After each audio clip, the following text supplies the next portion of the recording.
Sir, ಈಗ ಕೆಲವು ಹಿರಿಯ ನಾಯಕರುಗಳಿಗೆಲ್ಲ ಟಿಕೆಟ್ ಸಿಕ್ಕಿಲ್ಲ ಅಂತ ಬೇಸರ, ಇದು ಕಾಮನ್, ಇದು ಬೇಸರ ಆಗುವಂಥದ್ದು. ಕೆಲವರೆಲ್ಲ ಬಿಜೆಪಿಯ ಶುದ್ಧೀಕರಣ ಆಗಬೇಕು, ಬಿಜೆಪಿ ಶುದ್ಧೀಕರಣ ಆಗಬೇಕಂತೆಲ್ಲ ಮಾತುಗಳನ್ನು ಹೇಳ್ತಾ ಇದ್ದಾರೆ. ಏನು ಶುದ್ಧೀಕರಣ ಇರೋದು ಸರ್ ಇಲ್ಲಿ?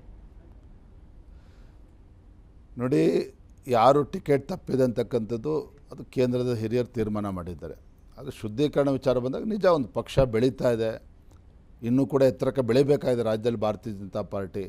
ಸರಿ ತಪ್ಪುಗಳನ್ನು ಏನೇ ತಪ್ಪುಗಳಾದರೂ ಕೂಡ ಅದು ಸರಿಪಡಿಸ್ಕೊಂಡು ಹೋಗ್ತಕ್ಕಂಥ ಕರ್ತವ್ಯ ನನ್ನಲ್ಲೂ ಕೂಡ ಇದೆ. ನಾನೇನು ಮೇಧಾವಿ ಅಲ್ಲ, ರಾಜ್ಯದ ಅಧ್ಯಕ್ಷರಾಗಿ 4 ತಿಂಗಳಾಗಿದೆ.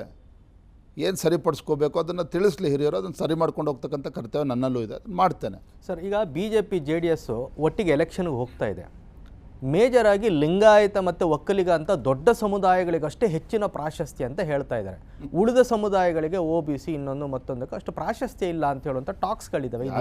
ಮಾತನ್ನು ಕಾಂಗ್ರೆಸ್ನಲ್ಲಿ ಹೆಚ್ಚು ಚರ್ಚೆಲಿದೆ. ಪಕ್ಷವರು ಅಪಪ್ರಚಾರ ಮಾಡ್ತಾರೆ. ಆದರೆ ನಾನು ತಮ್ಮ ಮೂಲಕ ಮಾನ್ಯ ಮುಖ್ಯಮಂತ್ರಿಗಳು ಕೇಳ್ತೇನೆ, ಅಹಿಂದ ನಾಯಕರು ಅಂತ ಹೇಳ್ಕೊಳ್ತಕ್ಕಂಥ ಮಾನ್ಯ ಮುಖ್ಯಮಂತ್ರಿಗಳು ತಮಗೆ ಗೊತ್ತಿರಲಿ, ಹಿಂದೆ BJP ಸರ್ಕಾರ ಇದ್ದಾಗ ಉಪ್ಪಾರ ಅಭಿವೃದ್ಧಿ ನಿಗಮ ಇರ್ಬೋದು, ಕಾಡುಗೊಲ್ಲ ಅಭಿವೃದ್ಧಿ ನಿಗಮ ಇರ್ಬೋದು, ವೀರಶೈವ ಲಿಂಗಾಯತ ಅಭಿವೃದ್ಧಿ ನಿಗಮ ಇರ್ಬೋದು, ಒಕ್ಕಲಿಗ ಅಭಿವೃದ್ಧಿ ನಿಗಮ ಇರ್ಬೋದು, ಬೇರೆ ಬೇರೆ ಹಿಂದುಳಿದ ವರ್ಗಗಳು ಏನೇನು ಅಭಿವೃದ್ಧಿ ನಿಗಮ ಯಡಿಯೂರಪ್ಪನವ್ರ ಕಾಲದಲ್ಲಿ BJP ಸರ್ಕಾರ ಇದ್ದಾಗ ಆಗಿತ್ತೋ ಎಲ್ಲ ಅನುದಾನವನ್ನು ಕಡಿತ ಮಾಡ್ತಾ ಇದ್ದಾರೆ ಮಾನ್ಯ ಮುಖ್ಯಮಂತ್ರಿಗಳು. ನಾನು ಅಂದ್ಕೊಂಡಿದ್ದೆ ಮಾನ್ಯ ಮುಖ್ಯಮಂತ್ರಿಗಳು ಹಿಂದುಳಿದ ನಾಯಕರೇನಿದ್ದಾರೆ ಸಿದ್ದರಾಮಯ್ಯನವರು, ಅಹಿಂದ ನಾಯಕರೇನಿದ್ದಾರೆ ಅವರು ಮುಖ್ಯಮಂತ್ರಿ ಆದಮೇಲೆ BJP 500 ಕೋಟಿ ಕೊಟ್ಟಿದ್ರು 1000 ಕೋಟಿ ಕೊಡ್ತಾರೆ ಅಂತ ನಾನು ಅಂದ್ಕೊಂಡಿದ್ದೆ. ಅದನ್ನು ಬಿಟ್ಬಿಟ್ಟು 500 ಕೋಟಿನ ಇಳಿಸ್ಬಿಟ್ಟಿಗೆ 100 ಕೋಟಿನೂ ಕೊಡ್ತಕ್ಕಂಥ ಪರಿಸ್ಥಿತಿ ಇಲ್ಲ ಇವತ್ತು ಮುಖ್ಯಮಂತ್ರಿಗಳಿಗೆ. ಹಾಗಾಗಿ ನಾವೇನು ಮಾತನಾಡ್ತೇವೆ ಅದ್ರ ತಕ್ಕಂಗೆ ನಡ್ಕೊಳ್ಬೇಕಾಗ್ತದೆ. ಹಾಗಾಗಿ ಇವತ್ತು ಹಿಂದುಳಿದ ವರ್ಗಗಳು ಇರ್ಬೋದು, ಪರಿಶಿಷ್ಟ ಜಾತಿ ಪರಿಶಿಷ್ಟ ಪಂಗಡಗಳಿರ್ಬೋದು, ಇವರು ಮೋದಿಯವ್ರ ಬಗ್ಗೆ ವಿಶ್ವಾಸ ಇದೆ, ಭಾರತೀಯ ಜನತಾ ಪಾರ್ಟಿ ಬಗ್ಗೆ ವಿಶ್ವಾಸ ಇದೆ. ಮುಂದಿನ ಚುನಾವಣೆಯಲ್ಲಿ ಅದನ್ನು ನೋಡ್ತೀರಿ. ಪಂಚಮಸಾಲಿ ಸಮಾಜ ಏನಾದರೂ ಅಪ್ಸೆಟ್ ಇದೆಯಾ ಸರ್ BJP ಮೇಲೆ? 9 ಲಿಂಗಾಯತ ಟಿಕೆಟಲ್ಲಿ ಬರೀ 1 ಟಿಕೆಟ್ ಅಷ್ಟು ಅವ್ರಿಗೆ ಕೊಟ್ಟಿದ್ದಾರೆ. ಅದೇ ಕಾಂಗ್ರೆಸ್ನಲ್ಲಿ 5 ಟಿಕೆಟ್ ಬದಲಿಗೆ 2 ಟಿಕೆಟನ್ನು ಪಂಚಮಸಾಲಿ ಅವರಿಗೆ ಕೊಟ್ಟಿದ್ದಾರೆ ಅಂತ ಈ ಥರದೊಂದು ಆರೋಪಗಳಿದ್ದಾವೆ. ನೋಡಿ, ಅಲ್ಲ, ಎಲ್ಲರನ್ನು ಸಮಾಧಾನ ಮಾಡಲಿಕ್ಕೆ ಆಗೋದಿಲ್ಲ, ಆ ಪ್ರಶ್ನೆ ಬೇರೆ. ರಾಜಕಾರಣದಲ್ಲಿ ಜಾತಿ ಅಂತಕ್ಕಂಥದ್ದು ಅದರಲ್ಲೂ ಕೂಡ ಕರ್ನಾಟಕ ರಾಜ್ಯದಲ್ಲಿ ಭಾಳ ಪ್ರಮುಖನ ಕೇಳ್ತೇವೆ, ಒಪ್ತೇನೆ.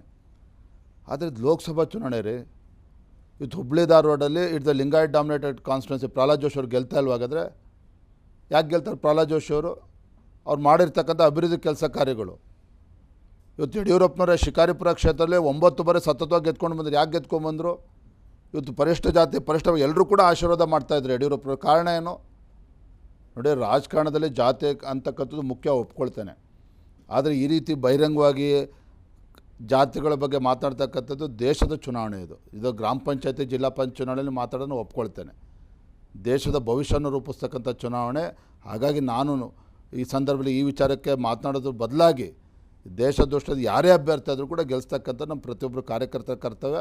ಮತದಾರರು ಕೂಡ ಆಶೀರ್ವಾದ ಮಾಡೋಕ್ಕೆ ತಯಾರಿದ್ದಾರೆ. ಹಾಗಾಗಿ ಈ ವಿಚಾರಗಳು ನಿಜವಾಗ್ಲೂ ಕೂಡ ಇದು ಅರ್ಥಹೀನ ಅಂತೇಳಿ ನಾನು ಈ ಸಂದರ್ಭದಲ್ಲಿ ಹೇಳ್ತೇನೆ. ನ್ಯೂಸ್ ಫಸ್ಟ್, ನಿರ್ಭೀತಿಯಿಂದ ನಿಮ್ಮ ಪರವಾಗಿ.